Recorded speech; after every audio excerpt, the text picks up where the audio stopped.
nongeye kugusuhuza wowe nshuti muvandimwe ukunze kureba iyi channel Imari TV,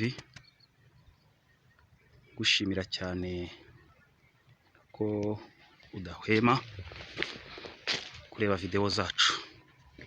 Nkuko rero twabyiyemeje, uyu munsi turi mu karere ka Kicukiro, umurenge wa Gahanga. Twagufitiye rero imari nziza cyane irimo n'urutoki. Ni ahantu heza hafi ku muhanda rwose munini. Iyi mari rero igurishwa, ni nini bihagije nk'uko uyireba iyi video. Haragurishwa amafaranga make cyane, ngiye kukubwira. Haragurishwa miliyoni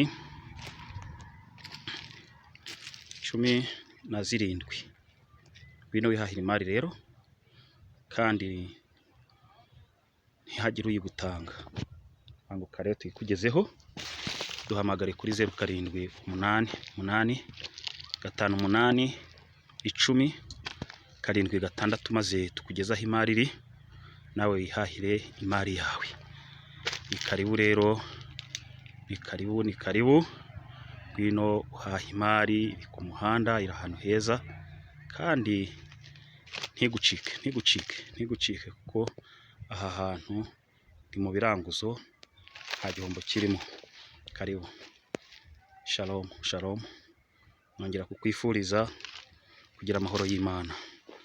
Ikindi nkisabira ngo ukande kuri rya jambo subscribe, kandi kunzogera, maze ubu duteye inkunga, kandi inkunga yawe turayishimira.